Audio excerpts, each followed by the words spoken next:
Terdengar, Ya, Bu. Bu, Jelas, Bu. terdengar jelas.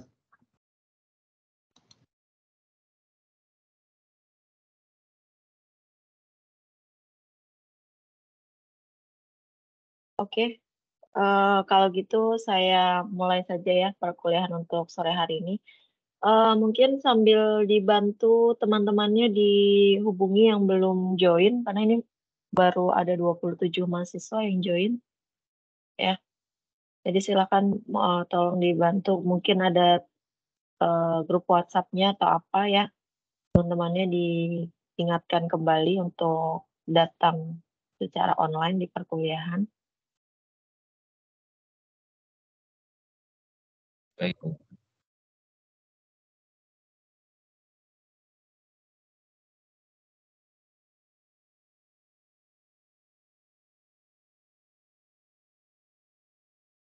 Screen sharing-nya apa sudah terlihat, Bapak Ibu? Sudah. Sudah, Bu.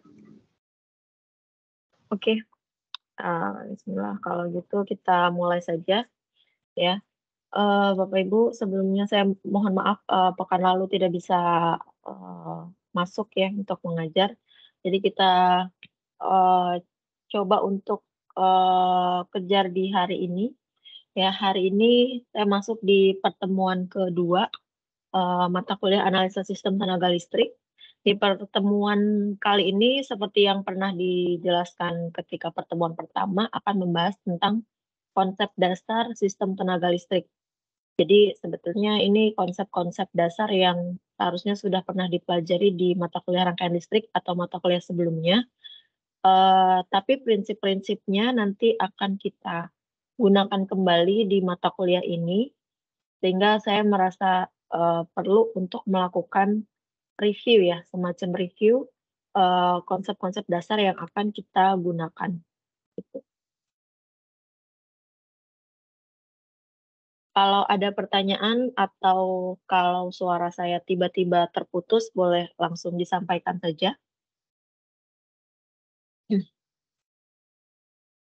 Nah, yang pertama, saya akan mulai dari mereview mengenai konsep analisa rangkaian satu fasa ya.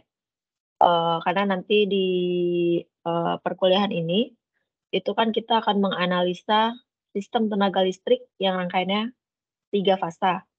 Tapi prinsip-prinsip dasarnya kita gunakan dari prinsip rangkaian satu fasa dulu, kemudian nanti diterapkan di 3 fasa, tinggal kita meng-combine-nya dengan prinsip-prinsip konfigurasi 3 fasa, baik Y maupun delta, gitu.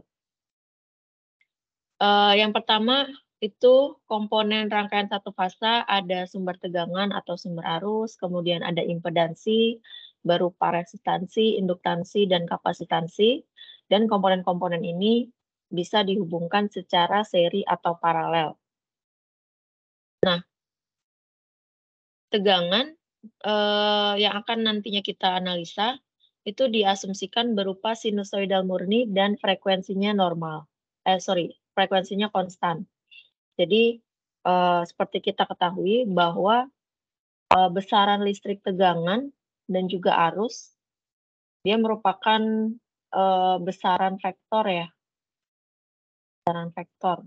Jadi dia mempunyai besar atau magnitud dan dia juga mempunyai fasa. Nah,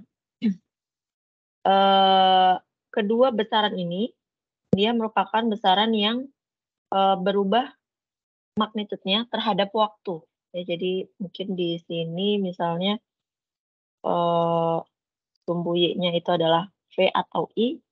Nah, kemudian di sumbu, X-nya itu adalah omega T, ya. Di mana T ini adalah waktu, sehingga merupakan fungsi dari waktu yang dia memiliki frekuensi, di mana frekuensinya itu akan direpresentasikan di omega, ya. Nah, persamaan umum tegangannya adalah yang ini, ya. Mungkin saya, sedikit lebih cepat ya, karena saya menganggapnya Bapak Ibu ataupun teman-teman sudah sebetulnya konsepnya sudah paham gitu, saya jadi hanya mereview saja. Cuma kalau misalnya dirasa terlalu cepat atau ada yang tidak dipahami boleh silahkan langsung ditanyakan. Nah jadi, ini adalah fungsi dari tegangan, di mana dia memiliki nilai V maksimal, misalnya di sini ya, V maksimalnya. Nah, kemudian dia merupakan fungsi sinusoidal murni. Nah, dia ada, omega, kemudian di sini ada theta. Nah, theta ini adalah pergeseran fasanya. Jadi dia bergeser ke kiri atau ke kanan, nah itu fasanya. Kemudian omega sendiri dia, sama dengan 2πf ya, 2πf di mana F ini adalah frekuensi. Jadi kalau misalkan di tenaga listrik berarti ini yang 50 hertz-nya, gitu. Di mana kita perlu ingat juga bahwa nilai frekuensi itu adalah 1 per periode, ya. Kalau frekuensi itu adalah banyaknya gelombang dalam satu satuan waktu, kalau periode adalah, untuk menghasilkan satu periode gelombang, ada satu, bukit dan satu lembah, itu dia membutuhkan berapa waktu. Jadi satuannya adalah, second, tuh. Nah kemudian, magnitude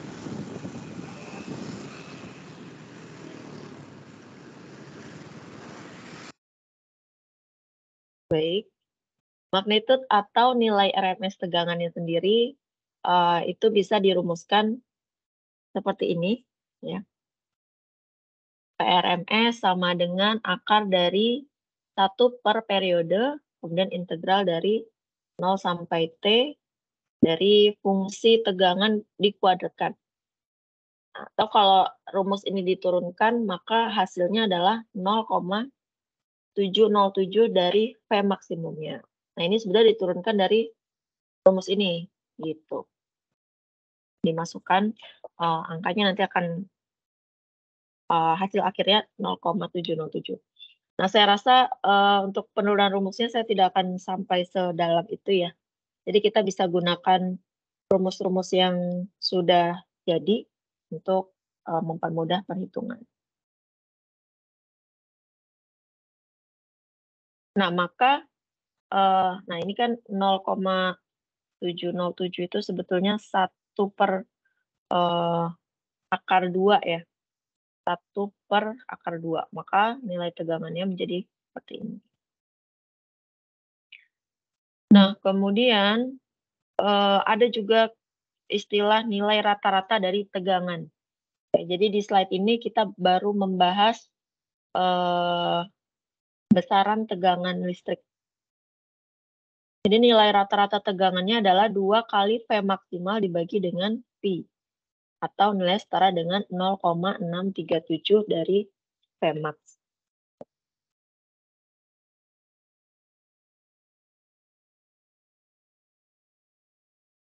Nah, untuk notasi penulisan tegangan, jadi ada notasi 1 huruf, ada notasi 2 huruf.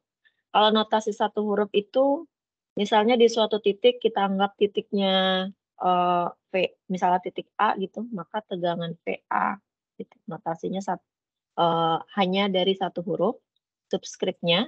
Nah, itu berarti referensinya adalah terhadap ground atau 0, volt, tuh.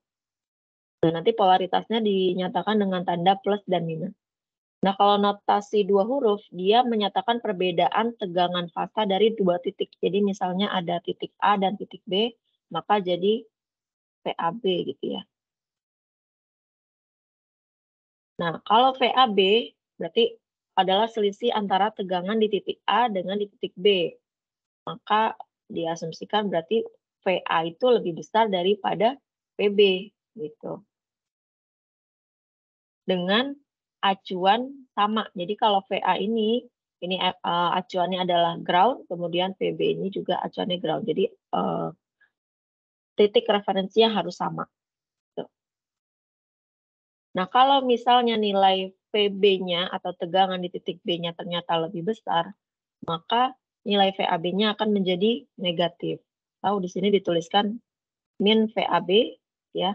Karena dia negatif, maka kita kalau tuliskan dalam bentuk notasi fasornya, nilai fasanya akan menjadi 180 derajat. Ini nanti kita akan, bahas lebih lanjut. Intinya, untuk notasi penulisan tegangan kita bisa gunakan notasi 1 huruf atau 2 huruf. Kalau 1 huruf, maka, itu adalah nilai tegangan terhadap referensi ground atau 0 volt. Tapi kalau notasi 2 huruf itu adalah selisih tegangan atau beda tegangan antara 2 titik. Kalau ada pertanyaan boleh Bapak Ibu diinterupsi saja.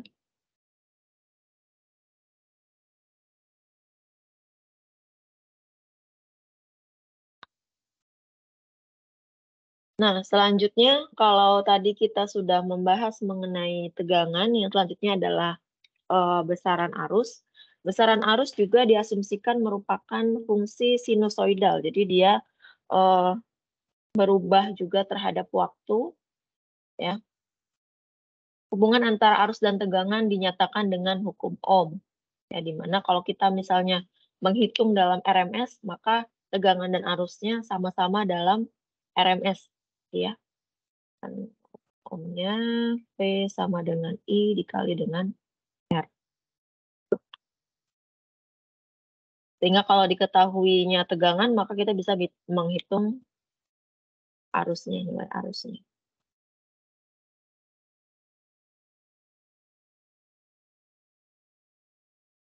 Nah, yang selanjutnya tadi terkait dengan komponen rangkaian satu fasa itu ada, tegangan, arus atau dalam artian sumber, kemudian yang ketiga adalah besaran impedansi. Nah, besaran impedansi ini juga merupakan besaran vektor yang mana mempunyai, eee, besar atau magnitud dan juga fasa. Nah, impedansi sendiri terdiri dari 3, yaitu resistansi, reaktansi induktif, dan reaktansi kapasitif. Jadi kalau kita lihat dari, fasornya gitu ya, resistansi itu biasanya yang, horizontal gitu. Sedangkan untuk reaktansi ini adalah resistansi ya. Ini untuk resistansi. Nah, sedangkan reaktansi itu yang vertikal.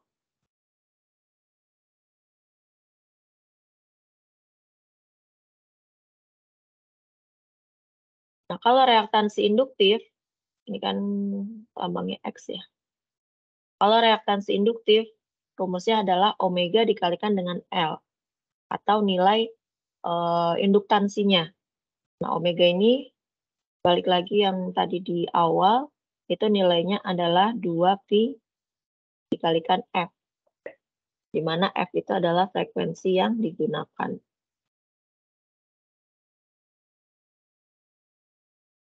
Kalau reaktansi kapasitif, nilainya adalah Xc sama dengan 1/omega C. Maka antara reaktansi induktif dan kapasitif itu dia, saling mengkompensasi, ya. Kalau ke atas itu misalkan positifnya itu adalah XL, maka yang ke bawah itu adalah XC.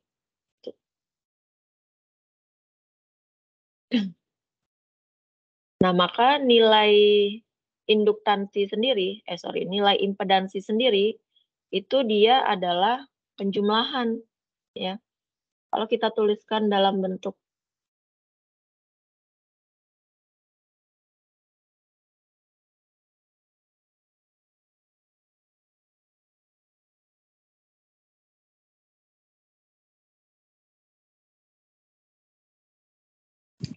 Halo Bu, mohon maaf Bu, suaranya hilang Bu.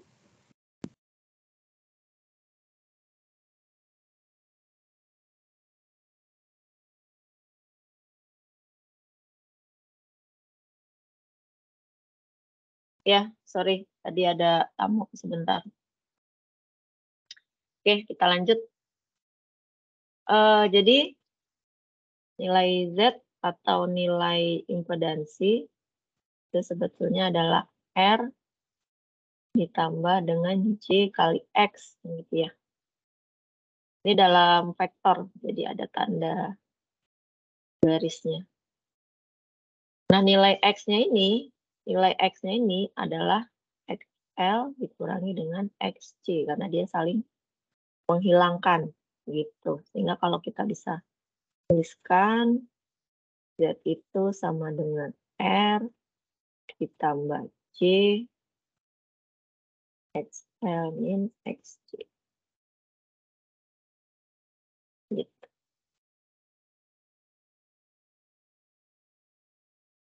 Nah, terus ini juga erat kaitannya sama analisa mengenai bilangan kompleks ya. Jadi, untuk mata kuliah ini karena tegangan, arus, dan impedansi itu merupakan, besaran vektor, yang mana dia merupakan bilangan kompleks, ya jadi kita harus menggunakan prinsip-prinsip bilangan kompleks. Bilangan kompleks itu apa? Bilangan kompleks itu adalah bilangan yang mempunyai, nilai real dan nilai imajiner. Ya, jadi misalnya kita punya A gitu ya, A sama dengan X plus JY. Nah, X ini adalah realnya. Nah, Y ini adalah imajinernya.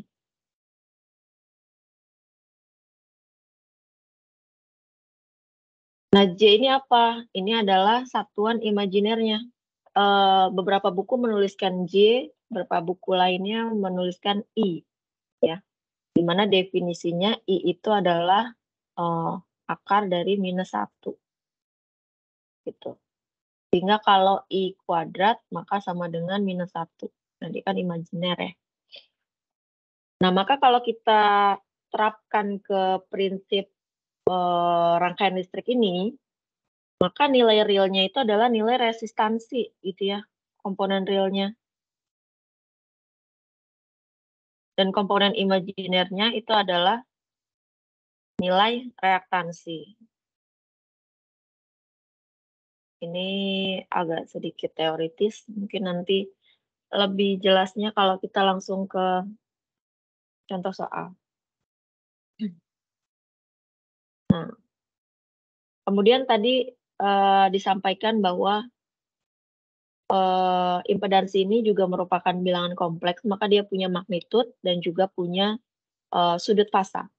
Nah, untuk magnitudnya bisa dihitung menggunakan rumus yang ini adalah magnitudnya, ini adalah fasanya. Jadi kalau misalnya kita punya di sini ya, vektornya, ini adalah vektor Z misalnya. Nah, berarti kan R-nya ada di sini ya, X-nya ada di sini. Maka besar nilai Z-nya, besar nilai Z-nya adalah akar dari R kuadrat plus X kuadrat. Itu. Menggunakan, Pythagoras. Nah, sedangkan sudut fasa itu kalau di sini digambarkan dia ada di sini.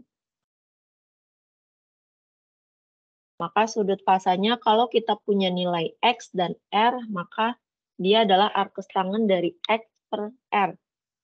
Arcus tangen dari nilai imajinernya dibagi dengan nilai R-nya. Dengan J-nya kita abaikan atau kita tidak masukkan ke perhitungan.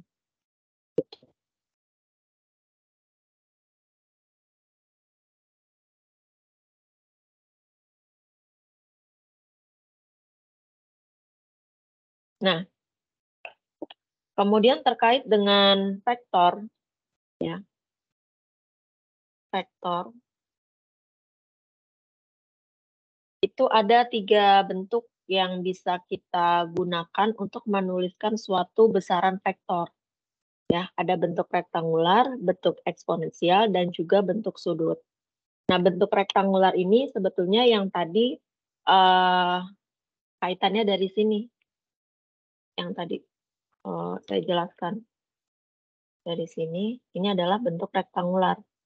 Jadi Z sama dengan R plus CX, ini adalah bentuk rektangular. Bentuk rektangular itu cirinya adalah dia punya real sama punya imajiner. Gitu. Nah, biasanya bentuk ini digunakan untuk impedansi. Impedansi. Nah, sedangkan untuk tegangan dan arus biasanya dia dalam bentuk sudut, ya. Tegangan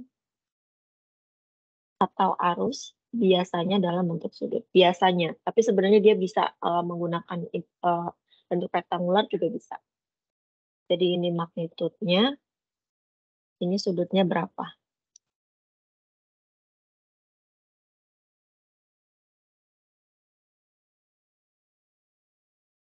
Nah, cara mentransformasikannya adalah ya berarti Z ini sama dengan R kuadrat plus X kuadrat diakar gitu ya. Kemudian tetanya sama dengan tangen pangkat min 1 X per R. Kalau kita punya bentuk sudut, kemudian kita mau transformasikan ke bentuk rektangular, nah maka R-nya itu sama dengan Z cos theta, X-nya sama dengan Z sin theta. Gitu. Cara konversikannya secara manual seperti itu, tapi kalau misalnya menggunakan, kalkulator saintifik dalam mode kompleks itu bisa, secara otomatis. Mungkin pekan depan ya saya berikan penjelasan bagaimana cara menggunakan kalkulator saintifik. Saya lupa udah saya sampaikan atau belum bahwa dalam mata kuliah ini, teman-teman atau Bapak Ibu, dianjurkan untuk, memegang atau mempunyai kalkulator saintifik, karena seluruh perhitungan kita akan lakukan dalam bentuk vektor, yang mana sebetulnya bisa dilakukan secara manual konversinya, tapi akan memakan waktu yang lama, karena nanti khawatirnya ketika ujian gitu kan, waktunya terbatas, itu diperbolehkan menggunakan kalkulator saintifik, itu akan sangat membantu. Mulai pekan depan mungkin sudah mulai ada soal-soal hitungan, kita coba bagaimana menggunakan kalkulatornya, jadi, dimohon untuk disiapkan, gitu. Nah, sampai sini masih sangat teoritis, mungkin saya berikan waktu 1 atau 2 menit untuk memahami, penjelasannya. Kalau ada pertanyaan silahkan untuk disampaikan. Baik, Bu.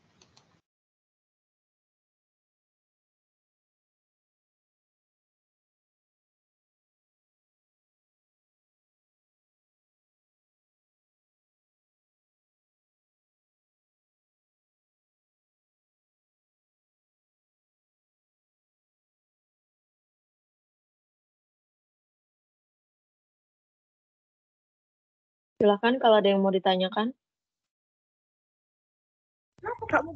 Maaf, Bu, izin bertanya. Ya. Terkait gelombang sinus tadi dulu ya. Untuk gelombang arus dan gelombang tegangan itu apakah ada perbedaan, Bu, antara jaraknya, Bu ya? Jarak gelombang arus sama gelombang tegangan itu. Terus untuk jika ada jarak, apa yang mempengaruhi hal tersebut, Bu? Baik, terima kasih Pak Indra. Jadi terkait dengan gelombang ini ya, itu tergantung dari pembebanannya ya. Jadi misalkan kita punya, biasanya, yang menjadi referensi itu adalah tegangan. Jadi misalnya kita punya P, T sama dengan, Pmax ya. Kemudian, misalnya rumusnya sinus omega T. Nah, biasanya dia di sininya 0 derajat. Gitu, sehingga kalau kita mau tuliskan dalam bentuk fasor, maka menjadi V sama dengan P RMS-nya, kemudian sudutnya 0 derajat, gitu. Nah, bagaimana dengan arusnya? Jadi tegangan ini yang menjadi reference atau sudut nolnya. Nah, bagaimana dengan arusnya? Nah, arusnya itu dia bisa mengalami pergeseran sudut ya. Kalau kita bicara, misalnya kita bicara I-nya dulu ya, di RMS misalkan sudutnya theta misalnya. Nah, IRMS ini itu tergantung dari impedansinya. Ya kan ya, makanya tadi sorry. Nah, maka di sini IRMS itu tergantung dari impedansinya. Kalau kita kaitkan dengan sistem tenaga listrik, berarti magnitudenya akan tergantung dari magnitud impedansnya. Nah, bagaimana dengan fasanya atau tetanya? Jadi dia bisa mengalami pergeseran. Nah, ini yang tampil di PPT itu kalau dia sama-sama 0. Ya, karena dia mulainya dari 0, berarti tidak ada pergeseran fasa di sana. Nah, tapi bisa saja dia misalnya baru naik di sini, di 9, ini kan 90 derajat ya. Misalnya di 90 derajat dia baru naik, maka kan sudutnya dia akan seperti ini kira-kira. Gitu ya. Nah, ini berarti dia ada ketertinggalan atau lagging ya, sebesar 90 derajat dari sudut tegangan. Nah, ini berarti kan lagging ya, atau dia tertinggal sudut arusnya. Nah, ini tergantung dari bebannya. Kalau bebannya kebanyakan beban induktif dibandingkan yang kapasitif, maka ini yang akan terjadi. Tapi kalau bebannya lebih banyak beban kapasitif, maka nilai arusnya akan mendahului. Gitu. Misalnya dia sudah, bentar saya bedakan warna. Jadi misalnya ketika dia tegangannya masih 0, misalnya kita anggap yang ini adalah grafik V ya. Maka misalnya arusnya dia udah di sini duluan. Ini kira-kira. Nah, ini berarti arusnya sudah mendahului sebesar 90 derajat di sini. Jadi min 90 dia udah naik. Ketika 0 tegangannya baru sinusoidalnya naik, dia udah maksimal di sini. Gitu. Nah, ini biasanya beban yang kapasitif. Atau dia istilahnya leading ya. Saya yakin Bapak Ibu sebetulnya sudah banyak mengetahui konsep atau fenomena-fenomena ini ya. Jadi tergantung dari bebannya. Baik magnitud maupun fasanya itu tergantung dari impedansi bebannya. Gitu. Baik magnitudnya maupun pergeseran antar fasanya. Apa sudah terjawab Pak Indra atau ada tanggapan lain? Baik Bu, berarti tergantung beban Bu ya. Lagging berarti kan di tegangan yang duluan Bu ya. Ya, jadi biasanya yang menjadi referensi atau dari sudut nolnya itu adalah tegangan. Biasanya nanti kalau di sistem tenaga listrik biasanya di tegangan pengirim gitu. Di bus pengirim biasanya. Yang dia menjadi referensi nol. Oke, ada lagi yang lain yang mau ditanyakan? Mungkin dari teman-teman yang lain. Kalau tidak ada, saya lanjut.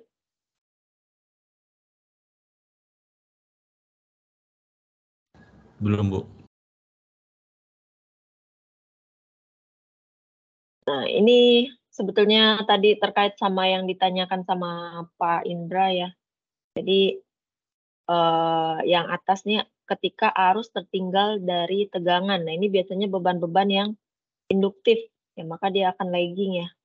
Jadi beban yang resistif kemudian lebih banyak nilai induktansinya, maka nilai arusnya dia akan tertinggal dari tegangan. Sedangkan untuk yang kapasitif, ya beban-beban kapasitif, maka dia nilai tegangannya kan yang tertinggal dari arus atau arusnya yang mendahului.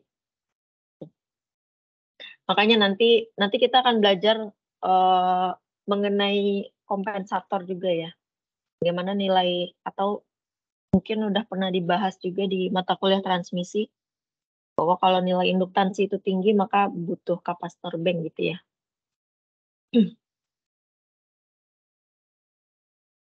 Nah, yang selanjutnya adalah tadi kita sudah membahas tentang konsep tegangan, kemudian arus, kemudian impedansi. Nah, besaran listrik yang selanjutnya adalah daya.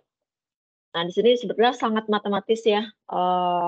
Saya rasa tidak akan kita gunakan prinsip-prinsip umumnya saja, nanti rumus akhirnya yang kita gunakan. Tapi saya rasa saya perlu untuk sedikit menjelaskan dari mana rumus itu berasal gitu. Jadi terkait dengan daya ada yang istilah atau istilah yang menyebutkan daya sesaat. Daya sesaat adalah perkalian antara arus sesaat dengan tegangan sesaat. Nah ini persamaan sinusoidal tadi itu kita kalikan, maka dia akan kita punya persamaan daya. Nah ini karena dia trigonometri ya, maka menggunakan prinsip-prinsip trigonometri, perkalian trigonometri, maka menghasilkan persamaan ini yang ada di bawahnya. Di mana nanti dia juga akan punya nilai real dan juga nilai imajiner. Makanya nanti akan ada P di sini yang merupakan daya yang terserap di komponen resistif. Dan sedangkan di suku yang kedua atau yang di belakang itu merupakan daya reaktifnya atau Q-nya. Dengan frekuensi 2 kali sumbernya. Nah, ini juga ada konsep mengenai COSV atau power factor ya, terkait dengan tadi fasor dari daya aktif dan juga daya reaktif. Mungkin sebetulnya kalau konsep daya reaktif, aktif, sama daya semu sudah bisa dipahami ya. Jadi saya tidak perlu ulang lagi. Kita lanjut saja. Nah, ini terkait kompleks konjugasi ya. Dalam analisa bilangan kompleks ada istilah yang dinamakan konjugasi. Konjugasi dinotasikan itu ada tanda bintang di atas vektornya. Jadi kalau misalkan kita punya vektor misalnya impedansi Z, dia ada tanda bintangnya, maka itu misalnya Z-nya itu adalah X plus IY gitu ya. X itu komponen realnya, Y itu komponen imajinernya, maka konjugasinya itu adalah kita menegatifkan komponen imajinernya. Gitu. Jadi di mana yang ada I-nya, itulah yang kita negatifkan. Gitu. Kalau kita gambarkan sebagai diagram fasor, maka secara geometris kompleks konjugasi ini merupakan refleksi dari garis bilangan kompleks itu terhadap sumbu X. Ya. Jadi kalau misalkan kita punya di sini X-nya sama dengan plus YI, maka kalau kita negatifkan komponen imajinernya, dia jadi seolah-olah dicerminkan terhadap sumbu X gitu ya. Jadi akan di atas konjugasinya. Begitu juga sebaliknya. Gitu. Kalau Z-nya misalnya sudah negatif, misalnya Z-nya sama dengan X min IY, maka Z konjugatnya sama dengan X plus IY. Nah, nanti prinsip konjugasi ini akan kita gunakan untuk perhitungan daya kompleks, karena rumus dari daya kompleks atau S itu adalah P dikali dengan I konjugat. Jadi harus diingat di sini I-nya harus konjugat. Jadi berapapun sudut dari I-nya, maka kita harus refleksikan terhadap sumbu X. Kalau negatif kita jadikan positif, kalau positif jadi negatif. Jadi misalnya di sini V-nya itu VRMS sudut alfa, kemudian I-nya adalah IRMS sudut beta, Maka S-nya adalah perkalian antara V, ini kan V ya. Nah, I-nya itu adalah I conjugate. Ya. Dari mana kita tahu di sini ada beta, di sini jadi minus beta gitu. Sehingga kalau kita kalikan, ingat rumus perkalian bilangan kompleks dalam bentuk fasor, maka magnitudnya kita kalikan di sini, sudutnya kita jumlahkan. Ya, maka di sini sudutnya menjadi alfa min beta. Gitu, atau didefinisikan di sini sebagai theta atau perbedaan sudut antara tegangan dan arus. Gitu. Yang menjadi load factor sama dengan cos theta.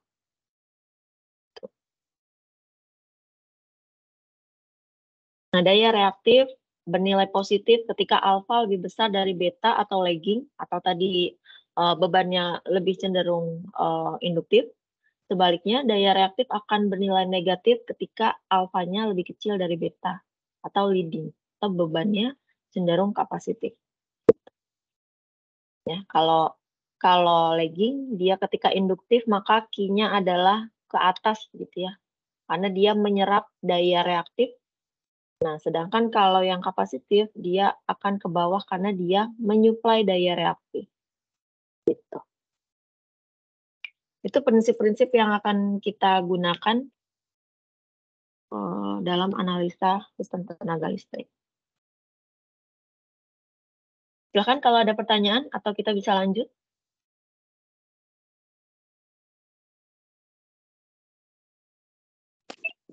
Bu, izin Bu. Ya, silakan. Bu, kalau posisi sudut alfa sama beta itu kalau dari gambar, alfa itu di mananya ini Bu? Oke. Alfa itu kan sudut tegangan ya. Berarti alfa itu yang ini sebetulnya. Alfa. Kalau kita kaitkan sama teksnya ya. Kalau yang arusnya berarti yang ini beta. Berarti itu apa tegangan diikuti dengan alfa, arus dengan beta gitu Bu? Iya, itu hanya apa ya? Simbol permisalan aja gitu. Oh, Kan kalau siap-siap. Kalau misalkan kita lihat di sini kan sudut dari tegangannya lebih besar ya daripada sudut arusnya. Nah, maka yang ini kan ya, berarti lagging gitu. Kalau yang di bawah, dia ketika leading, kalau kita lihat di sini sudut arusnya nih, ini kan berarti betanya ya. Ini alfanya nih. Nah, ini beta lebih besar dari alfa. Gitu.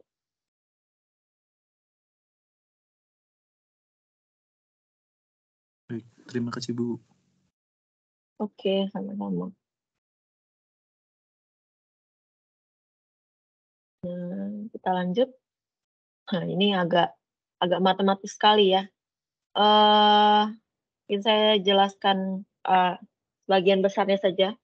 Ya, jadi kalau kita misalkan ada rumus V1 atau persamaan tegangan 1. Jadi ada dua sumber nih ya. Ada V1, ada V2. Nah, mungkin pointernya di sana. Misalnya V1 itu V1 RMS sudutnya delta 1 gitu. Kalau tadi kan permisalannya alfa sama beta. Ini karena sama-sama tegangan nih, jadi kita misalkan delta 1 sama delta 2, hanya permisalan saja. Nah, maka kalau kita lihat rangkaiannya seperti ini ya, jadi V1 itu kalau misalkan kita analogikan ke sistem tenaga listrik, ini adalah tegangan di sisi pengirim, ini adalah tegangan di sisi penerima gitu. Nah, maka arus yang mengalir itu adalah perbedaan antara V1 dengan V2 dibagi dengan impedansinya kan gitu ya. Di mana impedansinya ini berarti impedansi saluran transmisinya gitu. Dia ada nilai resistansi sama reaktansi, di mana reaktansinya ini tergantung dari nilai induktansinya. Nah, maka nilai arus ini kita bisa turunkan dari sini. Ya. Kan I itu adalah delta P per Z kan ya. Kalau misalkan kita delta V-nya ada V1 sama V2, berarti kan ingat yang tadi notasi 2 huruf ya. Maka ini kan berarti V1 min V2 per Z. Nah, kita masukkan nilai yang diketahui ini. Nah, ini mungkin permisalannya kurang satu ya. Permisalan tegangan, kemudian permisalan impedansi Z sama dengan magnitude Z sudut gamma. Maka nilai arusnya adalah V1, ini kan V1 min V2 dibagi dengan Z. Nah, selanjutnya ini dipecah nih. Jadi suku yang depan dulu dibagi ya. Ingat kalau pembagian bilangan kompleks dalam bentuk fasor, maka magnitudenya kita bagi ya. Sudutnya kita kurangkan. Tuh, yang di atas kurangkan sama yang di bawah. Gitu. Kemudian penyebutnya ini kan kita pakai bersama ya, maka ini dikurangi yang ini menjadi V2 RMS dibagi dengan Z, sudutnya berarti delta 2 dikurangi dengan gamma. Jadi ini permisalan tegangan dan impedansi. Kemudian dari permisalan ini kita bisa menghitung arusnya. Kemudian kita bisa menghitung daya kompleksnya. Yaitu pakai rumus P dikali I konjugat. Nah, ingat kalau I-nya konjugat berarti kan kita harus kita mengalihkan ya. Kita mengalihkan, ini ubah warna lagi. P1, ini kan P1 ya. Berarti P1 itu adalah yang ini. Kita kalikan dengan I12 konjugat. I12 konjugat yang mana? Yang ini kan ya. Ini masih I12. Ya. Kalau konjugat, maka ini kita balik. Berarti kan I12 konjugat. Kita fokus ke sini ya.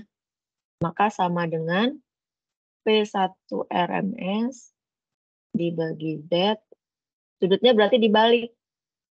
Gamma min delta 1 itu kan dikurangi P2 RMS dibagi Z, sudutnya gamma min delta 2. Nah, maka kalau kita mau kalikan sama P1, maka di sini menjadi P1 kuadrat RMS, karena di sini sudah ada V1 RMS. Kalau dikali V1 RMS lagi, maka V1 RMS kuadrat per Z. Nah, sudutnya berarti ditambah delta 1 dari sini, kemudian ditambah dengan yang ini. Gitu. Begitu juga yang di belakang. Ini kita kalikan dengan V1 RMS sudut delta 1, maka menjadi V1 RMS kali V2 RMS per Z. Sudutnya adalah delta 1 dari sini, ditambah dengan yang ini. Gitu.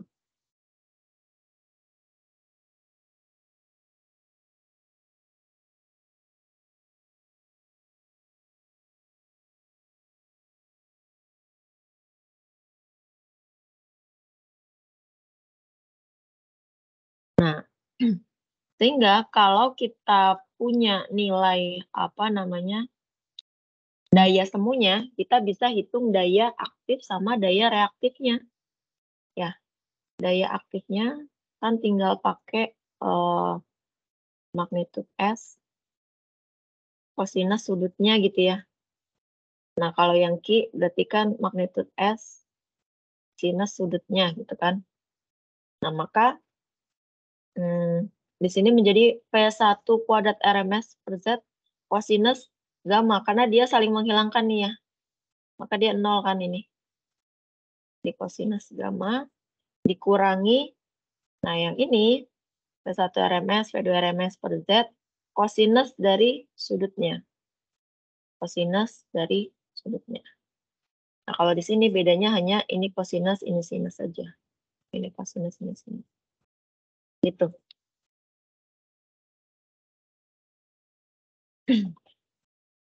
Nah, pada saluran transmisi, itu biasanya nilai resistansinya jauh lebih kecil daripada nilai reaktansinya. Nah, kalau ini terjadi, maka nilai Z-nya dia hanya ada tergantung dari sumbu Y-nya saja.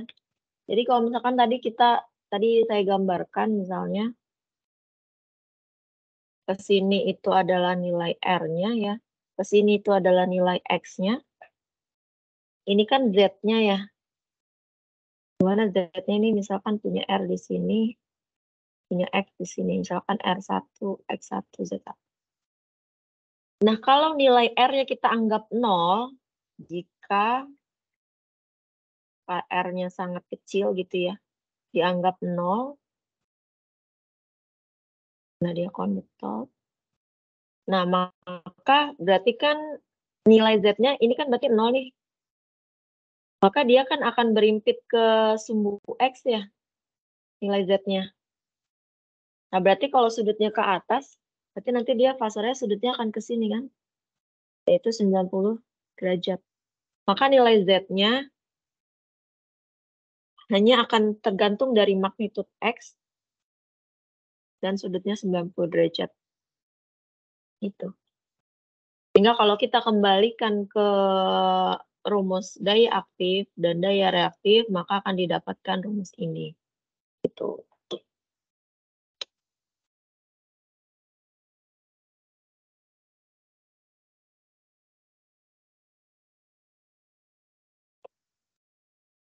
Nah, kalau kita kaitkan dengan sistem, itu nilai sudut dari tegangan di sisi pengirim dan sisi penerima, itu sangat signifikan pengaruhnya terhadap P.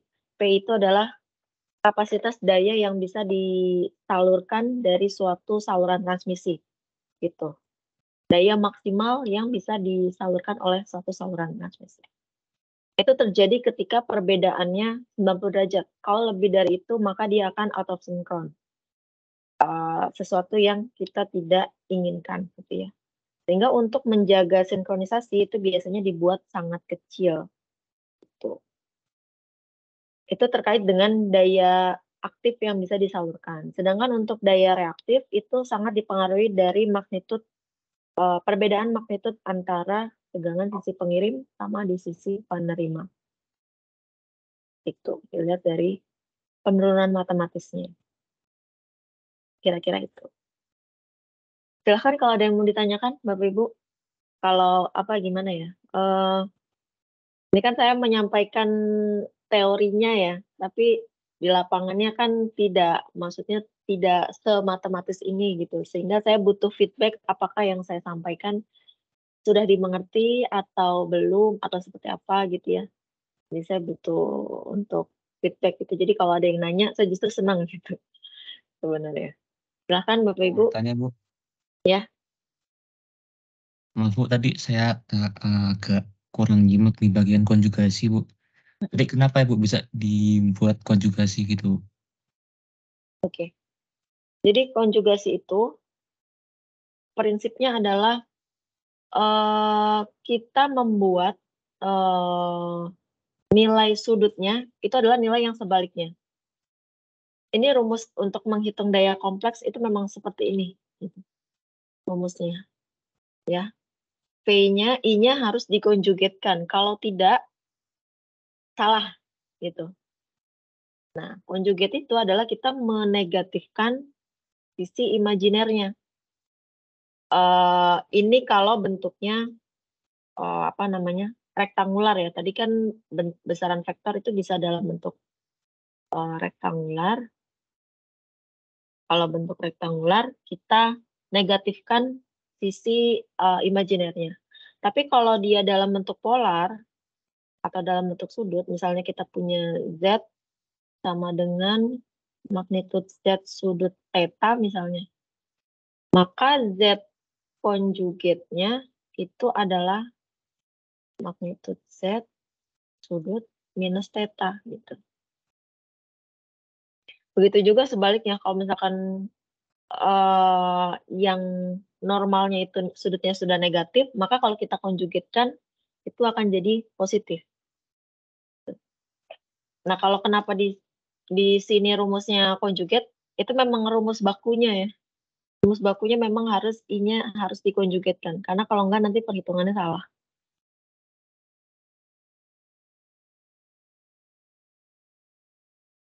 Gitu.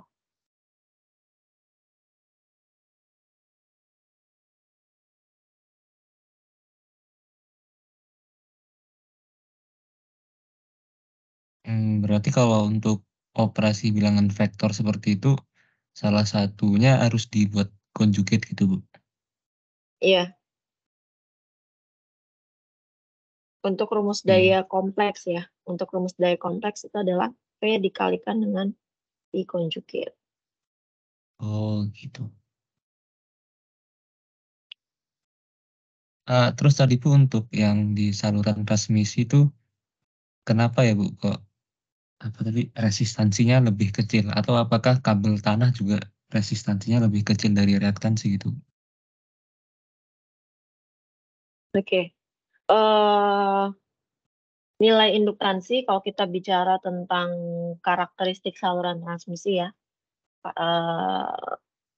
begini. Jadi kenapa bisa muncul resistansi, induktansi, dan kapasitansi? Pertama itu. Yang pertama adalah resistansi.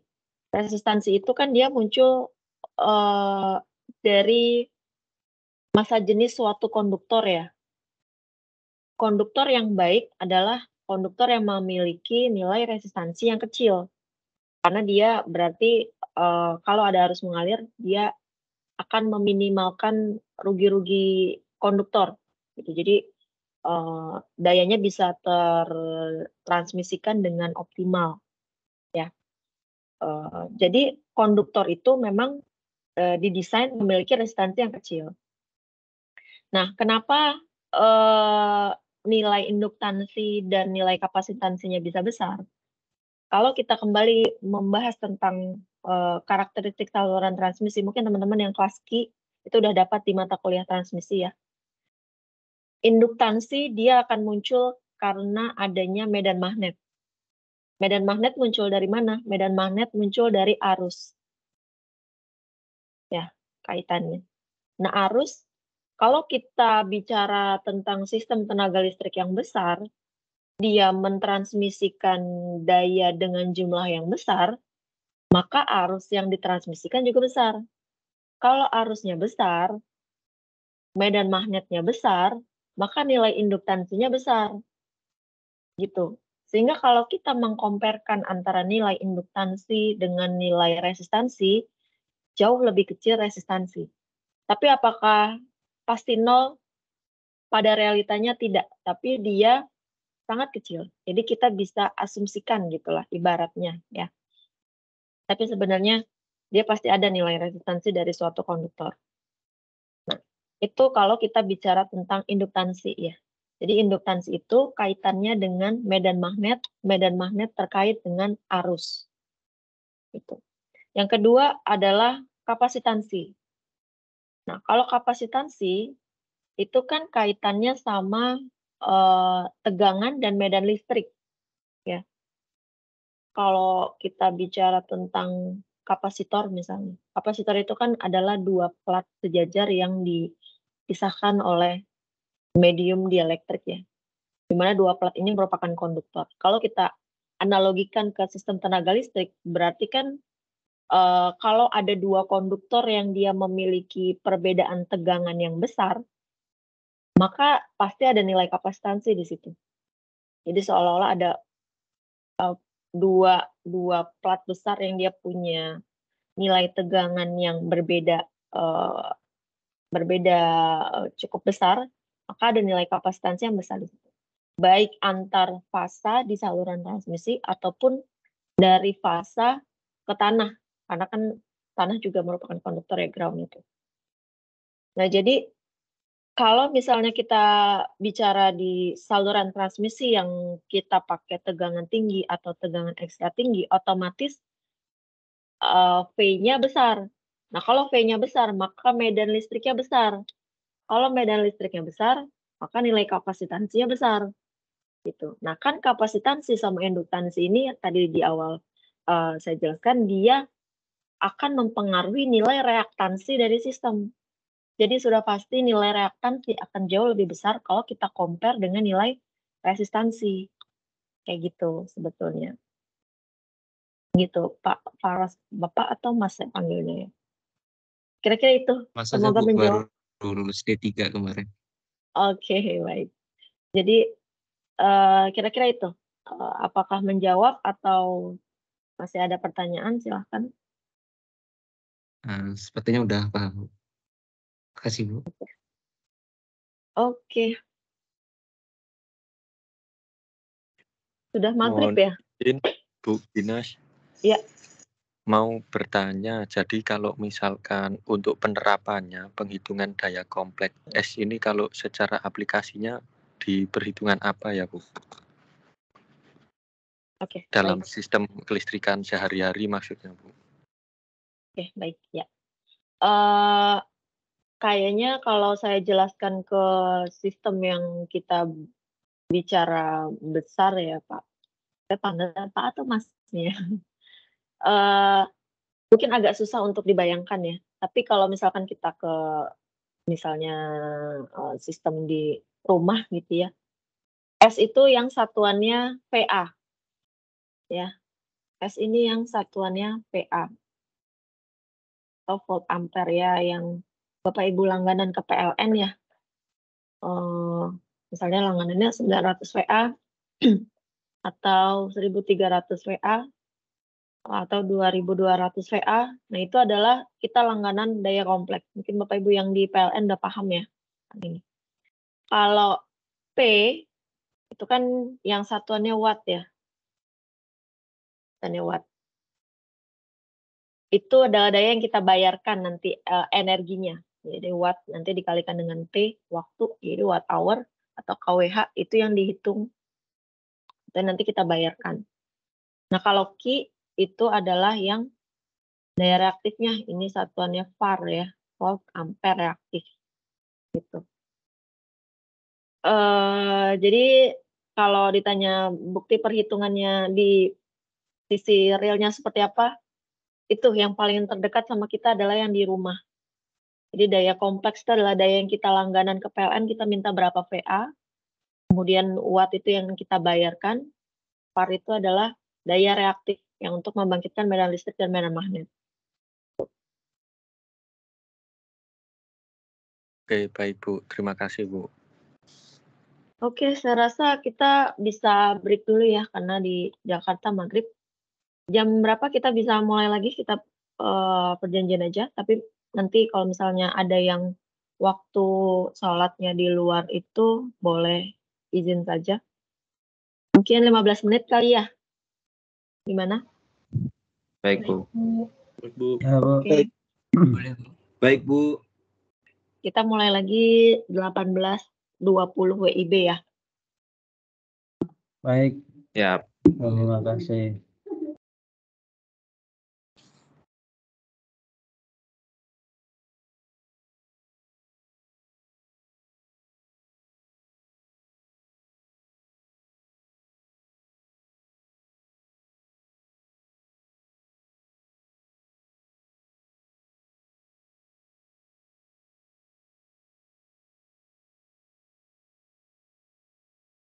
Oke, bisa kita mulai kembali?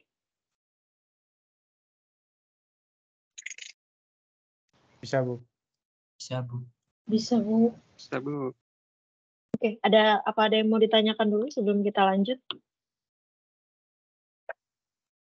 Belum, Bu. Izin bertanya Bu.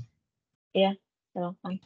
Untuk di gambar itu hanya sebuah permisalannya Bu. Jadi V-nya itu nantinya tetap AC ya, bukan DC Bu. Gitu. Ini semua yang kita bicarakan tadi semuanya AC. Karena dia kan tadi ada sinusoidal ya, polaritasnya berubah terhadap waktu. Itu listrik AC. Kita tidak bicara DC sama sekali dari tadi. Oh iya, untuk delta V-nya juga itu udah pasti V1 minus V2 atau ada kemungkinan lain misalnya V2 min V1 gitu? Biasanya kan dari sisi kirim ke sisi penerima ya. Jadi itu sebetulnya hanya apa, bisa dibilang kita mengasumsikannya mana gitu. Kalau ternyata dia hasilnya negatif, berarti dia lebih positif yang satunya lagi gitu. Misalkan ada VAB nih, kita mau asumsikan dulu, oh kita buat VAB dulu aja, kita asumsikan A itu lebih besar daripada B misalnya.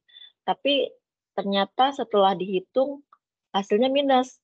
Oh berarti dalam kondisi realnya sebenarnya PBA gitu. Kalau PBA maka nanti hasilnya jadi positif gitu. Jadi kalau ditanya mungkin atau tidak, mungkin saja karena kita bisa awalnya tuh dari asumsi. Nah tapi tergantung posisi V1, V2-nya di mana. Kalau misalnya V1-nya itu di pengirim, ya kemungkinan besar dia akan lebih besar daripada di sisi penerima karena adanya drop tegangan ya. Kecuali kalau memang bebannya misalnya terlalu kecil sehingga ada yang namanya efek Ferranti ya, mengakibatkan tegangan di sisi pengirim lebih tinggi. Itu mungkin terjadi juga tapi jarang gitu. Yang normal terjadi adalah adanya drop voltage yang mengakibatkan sebetulnya lebih besar di sisi pengirim daripada di sisi penerima gitu. Oh ya, baik Bu. Jadi tergantung asumsi kita dahulu ya Bu ya. Iya.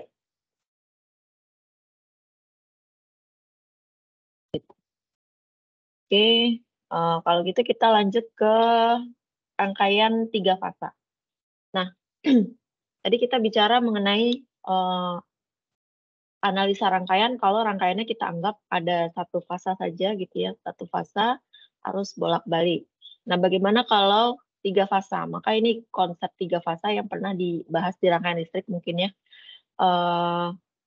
bahwa untuk rangkaian 3 fasa itu kita mengenal yang namanya tegangan netral ya, misalnya ini adalah PAN, ini adalah tegangan A, fasa A terhadap netral, PBN, fasa B terhadap netral, dan seterusnya. Nah, masing-masing fasa itu bedanya adalah minus 120 derajat, karena dari 360 dibagi 3. Nah, di sini kalau misalnya kita mau melakukan perhitungan dengan basisnya itu adalah VAN, maka VBN dan VCN jadi ada faktor pengalinya berupa A ya, komponen A di sini. Nah, di mana A itu komponennya adalah faktor pengali di mana magnitudnya 1 tapi sudutnya geser 120 derajat. Gitu. Sehingga kalau dia gesernya 2 kali ya, maka kalau dia minus 120 maka jadi A kuadrat. Maka di sini A kuadrat. Nah, ini adalah ada konsep mengenai positif dan negatif sequence. Ini hanya perbedaan posisi fasornya saja ya. Jadi referensinya misalkan di sini fasa A, A0. Nah, kalau yang positif itu dia mengikuti arah jarum jam. Jadi B-nya itu yang di sini, C-nya di sini. Kalau yang negatif itu sebaliknya. Nah, kemudian untuk konsep 3 fasa nantinya ada konsep line to line dan line to neutral. Nah, itu tergantung konfigurasinya, ada Y, ada delta. Nah, di sini yang paling sederhana, yang paling mudah kita analisa itu adalah yang konfigurasinya Y atau hubung bintang ya. Ya, beberapa buku punya istilah masing-masing tapi itu sebenarnya sama, sebetulnya sama. Hubung Y, hubung Y atau hubung bintang itu sama. Cuma di sini kalau kita lihat misalkan ada sumber 3 fasa, konfigurasinya bintang, kemudian ini ada beban 3 fasa hubungannya bintang, kalau misalkan bintang atau Y itu dia ada netral ya. Dan netral, kalau misalnya bebannya dalam kondisi seimbang maka arus netralnya sama dengan 0. Tuh. Kemudian apalagi ya yang perlu direview? Nah, di sini saya coba letakkan untuk yang konfigurasi seimbang hubung Y, karena yang paling mudah kita analisa. Jadi ada istilah tegangan fasa ya. Kalau tegangan fasa itu berarti referensinya ke netral. Nah ini kalau misalkan kita asumsikan, jadi rangkaian 3 fasa itu adalah rangkaian yang dia punya magnitudenya sama besar. Magnitudenya sama besar, maka di sini V-nya sama ya. Karena magnitudenya sama, frekuensinya juga sama. Kalau misalkan di sistem tenaga listrik berarti 50 Hz. Yang beda adalah fasanya atau sudutnya. Di 20, 240, 120 atau minus 120 di sini ya. Nah, kalau istilah tegangan fasa itu dia terhadap netral. Kemudian ada istilah line to line ya. Kalau line to line itu adalah tegangan antar fasanya ya, VAB, VBC, VCA gitu. Ini konsepnya dia ada akar 3-nya. Ini sebenarnya ada penurunan rumusnya, tapi saya rasa kalau kita bahas ulang lagi ke sana agak terlalu makan waktu ya. Intinya untuk dikonfigurasi Y, tegangan line to line-nya adalah tegangan fasanya dikali dengan akar 3 untuk magnitudenya. Sedangkan sudutnya dia bergeser 30 derajat.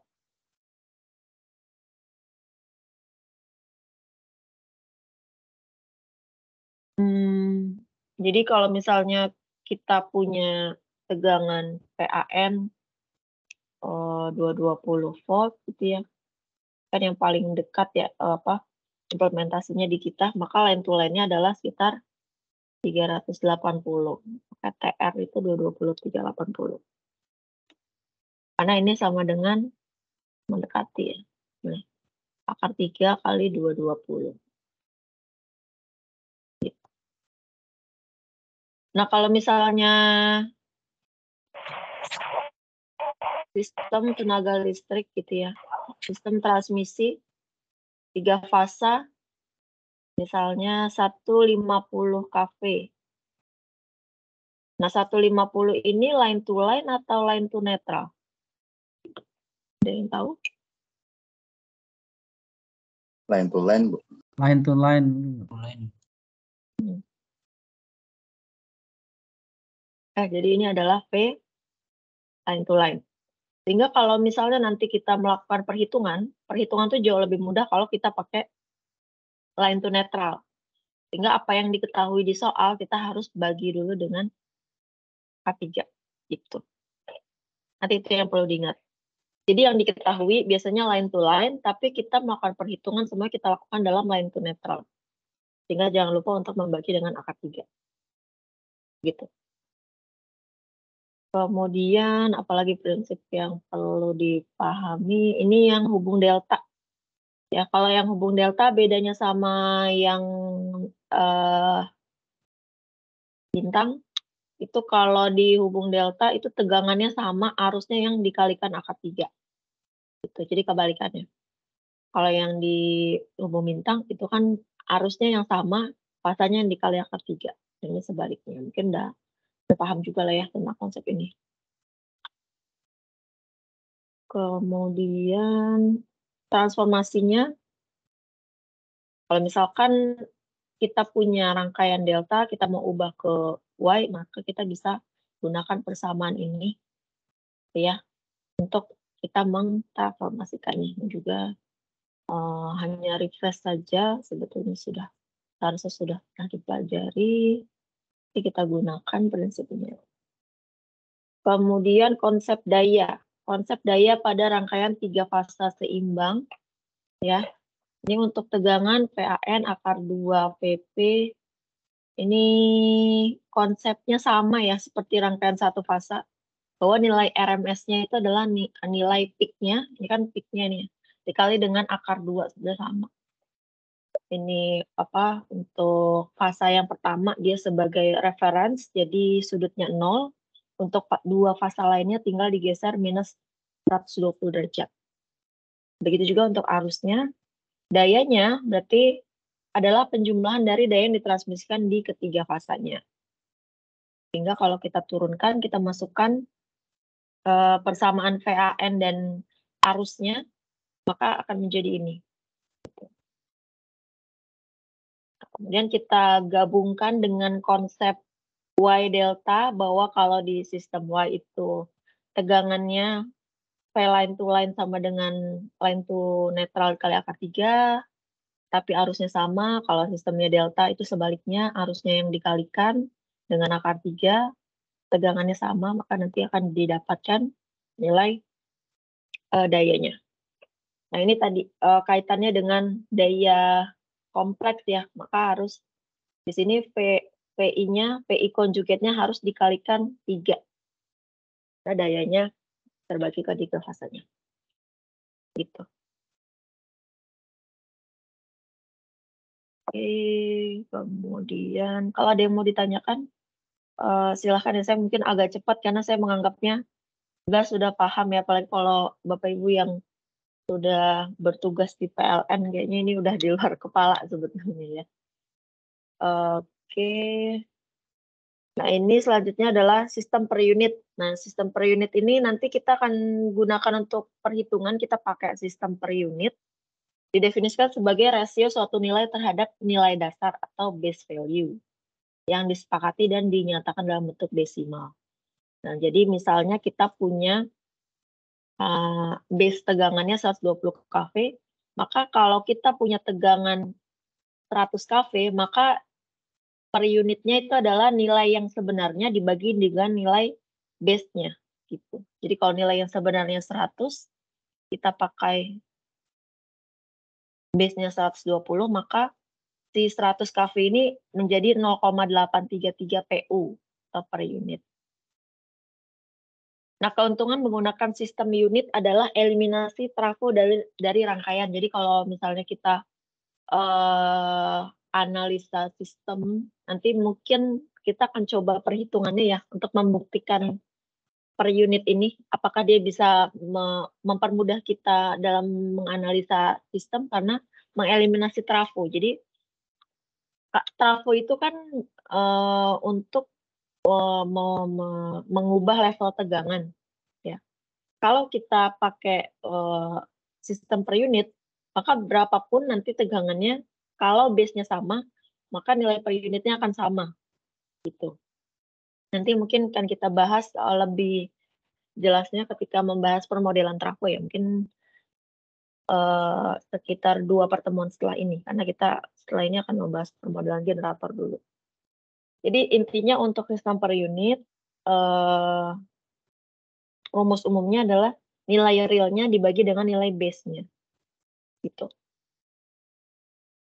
Nah, tapi umumnya nilai dasar atau base value-nya itu untuk PU diambil dari tegangan dan daya yang ada di sistem. Jadi kalau misalkan sistem 150 kV, ya berarti base-nya pakai 150 kV dan seterusnya. Nanti nilai impedansi sama nilai arus base-nya akan mengikuti dari nilai tegangan dan MVA-nya. Gitu. Sampai sini ada yang mau ditanyakan? Halo, Bu. Ya. Izin bertanya, Bu. Kalau sistem per unit sendiri maksudnya gimana, Bu ya? Masih kurang paham tadi, Bu. Sorry, Bu. Oke. Sistem jadi gini. Per unit itu dianggapnya satu satuan ya. Memang untuk mempelajari ini bagusnya langsung ke perhitungan sih, karena agak bingung juga. Jadi kalau misalnya kita pakai misalnya base tegangan 120 kV. Nah, maka dalam semua perhitungan kita akan pakai basis ini. Sehingga semua parameter kelistrikan, baik itu daya, tegangan, arus, impedansi, kalau kita pakai per unit, maka semua kita akan hitungnya untuk dalam satu satuan yang sama, yaitu per unit ini. Gitu. Mungkin minggu depan kali ya kita coba untuk latihan soalnya. Salah satu, jadi mungkin kalau Bapak Ibu yang pernah menggunakan simulasi etap, itu semua yang diinputkan ke etap itu adalah per unit.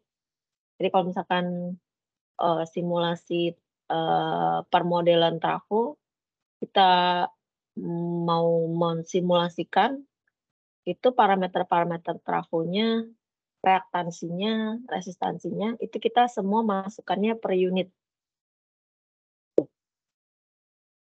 Jadi penggunaannya untuk apa ya? Untuk mempermudah perhitungan gitu. Jadi semua kita pakai satuan per unit. Kita gunakan satu base yang sama supaya semua parameter itu menggunakan base yang sama sehingga perhitungannya bisa lebih sederhana, bukan lebih mudah ya, lebih sederhana sebetulnya. Gitu. Nah ini ternyata ada penjelasannya. Jadi kalau misalnya tadi di sini disebutkan bahwa per unit itu biasanya diambil dari tegangan sama daya sistemnya. Jadi biasanya kita pakai MVA-nya sama KV-nya, maka nilai arus sama nilai tegangannya akan mengikuti. Jadi dari penurunan rumusnya. Nih. Arus base sama Z base-nya dia akan mengikuti. Jadi I-nya berarti tinggal KVA dibagi dengan P-nya.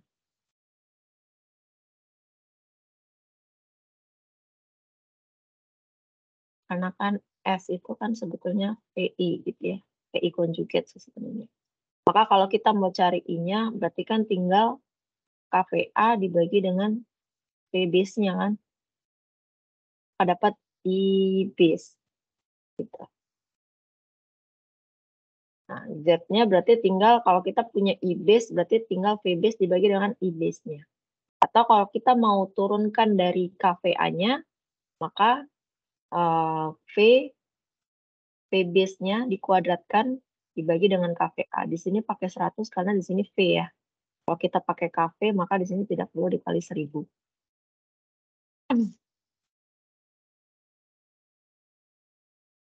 Nah kan kita bisa hitung juga di sini dari V kuadrat per Z, kan? S sama dengan V kuadrat per Z. Maka kalau kita mau hitung Z sama dengan V kuadrat per S. Gitu. Jadi KVA. KVA base-nya. Gitu.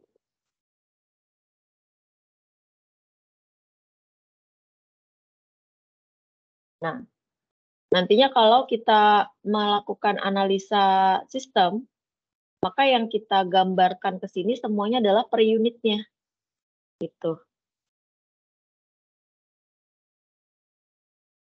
Nah, untuk penggambaran sistem tenaga listrik sendiri, ya mungkin Bapak Ibu sudah banyak yang familiar ya. Kita bisa ada 2 cara untuk menggambarkannya. Yang pertama adalah diagram satu garis atau single line diagram, di mana sistem kelistrikan yang 3 fasa kita gambarkan dalam satu garis saja, ya, single line. Mulai dari generator sampai trafo, transmisi, sampai ke beban. Nah, yang kedua adalah diagram impedansi. Nah, kalau yang diagram satu garis ini kan biasanya untuk simulasi etap gitu ya, aliran daya dan seterusnya. Kalau impedansi ini biasanya untuk analisa short circuit, ya, untuk menghitung nilai arus gangguan short circuit. Biasanya kita pakainya diagram impedansi. Gitu. Jadi digambarkan impedansi dari setiap komponen yang ada. Misalkan ini ada reaktansi generatornya berapa, kemudian reaktansi trafonya, ini adalah resistansi dan reaktansi saluran transmisinya, ini misalnya trafo di sisi distribusi gitu, berapa nilai reaktansinya, dan kemudian sampai ke reaktansi bebannya. Misalkan beban motor, dia punya reaktansi berapa. Sehingga misalnya nanti terjadi gangguan short circuit, misalnya terjadi short circuit di ini misalnya di sini misalnya, maka kita bisa menghitung besar arus gangguannya kira-kira berapa. Mungkin itu yang bisa saya sampaikan untuk pertemuan kedua ini ya. Nah, ada Bapak Ibu juga yang kuliah di jam 7. Saya rasa cukup untuk sebagai bekal ya dalam nanti pertemuan-pertemuan berikutnya, itu prinsip-prinsip yang saya jelaskan hari ini yang akan kita gunakan gitu. Kalau ada Bapak Ibu yang terlewat tadi sepertinya sudah di-record, boleh diputar ulang nanti recordnya. Kemudian absensi nanti saya ambil dari list attendance Teams-nya. Materi nanti akan saya upload di bagian files gitu ya. Jadi nanti silahkan dicek. Mungkin itu untuk pertemuan sore sampai menjelang malam hari ini.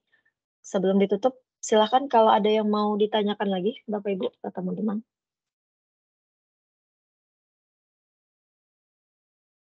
Permisi Bu, izin bertanya, mungkin Ya. bukan terkait materi Bu, terkait program studi Bu. Halo? Ya, silahkan. Oh iya.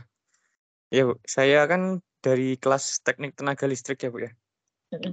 Yang kelas karyawan, dan untuk kelas TTL sendiri kan itu kan prodinya itu baru ya Bu ya. Dan kemarin waktu pendaftaran itu masih akreditasi. Lah kemarin minggu kemarin itu saya coba googling ya Bu, untuk akreditasinya itu ternyata kan udah keluar ya Bu ya, dan hasilnya itu kalau nggak salah baik ya. Terus saya googling sendiri itu untuk hasil baik itu setara akreditasi C ya Bu, karena memang kan kelasnya masih baru. Nah untuk pertanyaan saya, kan untuk kelas karyawan kalau misalnya lancar itu diproyeksikan lulus itu 2 tahun ya Bu, di 2025. Nah untuk lulus nanti apa kita itu masih di akreditasi baik ya Bu? Atau mungkin prodinya itu bisa reakreditasi sampai B, dan saya lihat juga untuk yang kelas reguler karena memang prodinya baru ya Bu, untuk kelas reguler itu saya lihat itu kayaknya untuk biaya UKT dan lain sebagainya itu ada penyesuaian juga dari yang jurusan yang lama seperti elektro dan mesin. Dan mungkin yang pertanyaan saya itu tadi sih kembali ke semula untuk lulusnya itu kira-kira apakah di akreditasi baik ini atau mungkin nanti ada reakreditasi lagi selama 1 tahun sekali atau mungkin beberapa tahun sekali sebelum kami lulus gitu Bu. Mungkin itu Bu dari saya. Terima kasih Bu. Baik, terima kasih Mas Arief ya. Jadi terkait dengan akreditasi, saya bisa jawab seperti ini. Jadi TTL ini memang kan angkatan 2022 yang ganjil kemarin itu adalah angkatan pertama kami. Jadi sekarang yang paling tuanya itu semester 2. Nah, tapi kan untuk yang kelas karyawan ini masuk lagi di semester yang genap ya. Di semester ini, semester genap. Nah, untuk akreditasi, karena kita memang masih prodi baru, jadi akreditasinya itu masih B. Nah, tadi mungkin sudah disampaikan juga ya bahwa itu setara sama C. Nah, terkait dengan reakreditasi, aturan dari Dikti, reakreditasi itu akan dilaksanakan, baru bisa dilaksanakan 2 tahun setelah penerimaan mahasiswa yang pertama. Jadi kalau misalnya kemarin di tahun 2022, maka reakreditasi akan dilaksanakan tahun depan, tahun 2024 gitu. Nah, reakreditasi itu saya sebagai Kaprodi berharapnya kita bisa naik ya, kita bisa naik. Makanya lagi disusun juga bagaimana strategi untuk kita naikin akreditasi. Ya bismillah kita bisa naik baik sekali gitu ya.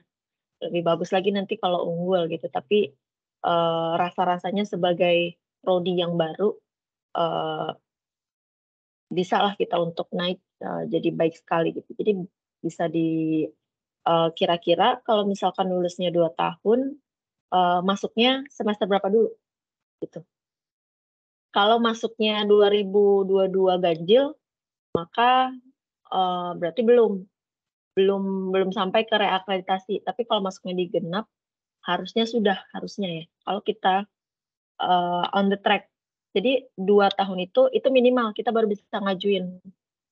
Tapi bisa mundur, bisa lebih dari itu. Tapi kalau dari saya pribadi, kalau bisa maju, makanya dari sekarang itu sudah dipersiapkan untuk persiapan reakreditasi tahun depan, gitu. Itu terkait akreditasi. Jadi jawabannya akan ada reakreditasi diperbolehkan 2 tahun setelah angkatan yang pertama. Angkatan yang pertama masuk. Kemudian mungkin concern-nya Mas Arief ya, apakah terkait dengan tempatnya bekerja yang mengharuskan akreditasi atau seperti apa, saya nggak tahu ya. Tapi dulu saya pernah punya pesan sama bagian BPA atau bagian perekrutan mahasiswa, bahwa sebetulnya kami di TTL sebagai prodi baru pengennya ya mempromosikan gitu banyak mahasiswa untuk masuk ke prodi TTL. Tapi kan kalau kita lihat secara realnya, itu kelas karyawan kan sebenarnya banyaknya dari PLN dan itu lebih masuk ke TTL gitu kan. Cuma kadang PLN itu suka memberikan syarat bahwa prodi yang dituju kalau memang mau pembiayaan dari kantor atau seperti apa, itu ada minimal akreditasinya misalnya A gitu. Nah kalau A pasti nggak bisa masuk di TTL gitu. Karena syaratnya karena ini prodinya masih baru. Gitu emang plus minusnya dulu yang saya titip pesan ke orang tim BPA, sampaikan sama mahasiswa baru bahwa jangan sampai itu yang bikin kecewa di akhir gitu. Ternyata TTL prodinya akreditasinya belum baik sekali gitu ya, karena memang masih baru. Tapi kalau terkait materi sekarang di TE yang existing dia memang lebih cenderung ke instrumentasi dan pengukuran ya, instrumentasi dan kontrol. Lebih ke telekomunikasi, lebih ke teknik sistem kendali gitu ya. Jadi kalau yang arus kuatnya memang lebih ke TTL, cuma plus minusnya yaitu akreditasinya kalau di prodi baru belum A, kayak gitu.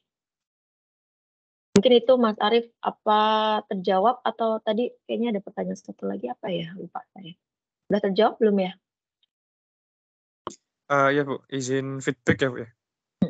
Ya mungkin betul Bu, untuk akreditasi kan biasanya agak penting ya Bu buat administrasi ya, terutama jikalau ingin mengajukan studi lanjut biasanya kan mungkin rata-rata minimalnya baik sekali atau bagaimana ya.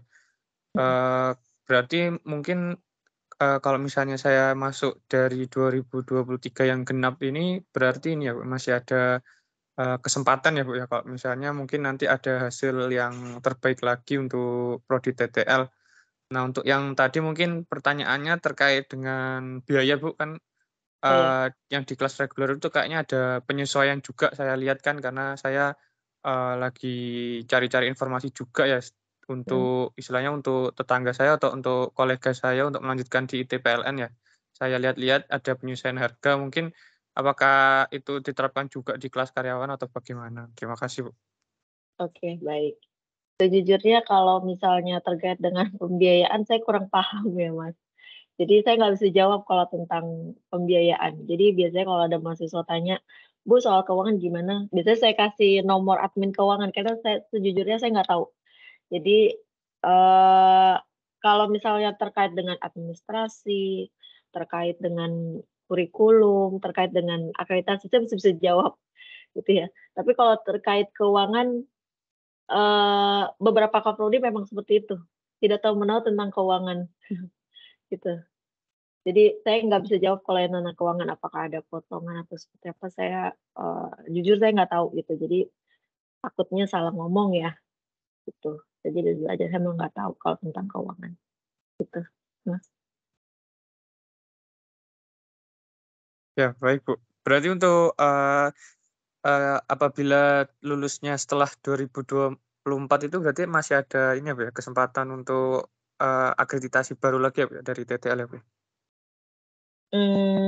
Iya, tapi tergantung tadi dari perusahaannya. Apakah perusahaan itu mensyaratkan lulus itu maksudnya akreditasi yang dihitung itu adalah ketika lulusnya atau ketika masuk. Kalau ketika masuk kan berarti kan tetap sekarang hitungnya gitu. Nah itu yang coba dipastikan lagi gitu. Peraturannya seperti apa. Karena untuk naikin akreditasi itu kan ada banyak poin ya yang dinilai sama asesornya. Salah satunya kan parameter lulusan, lulusannya bekerja di mana dan seterusnya.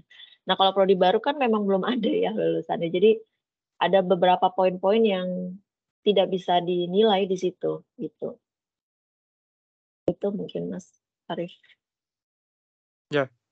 Ya siap, Bu. Terima kasih, mungkin cukup pertanyaan dari saya, Bu, itu sudah terjawab. Oke. Oke, ada lagi pertanyaan yang lain?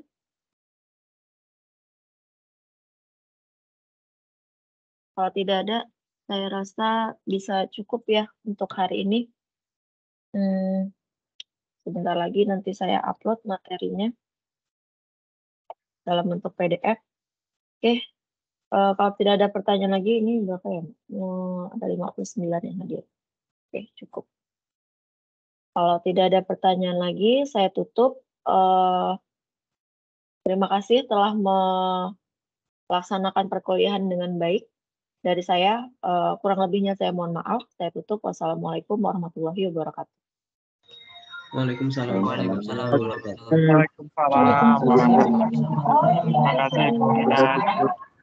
Waalaikumsalam warahmatullahi wabarakatuh.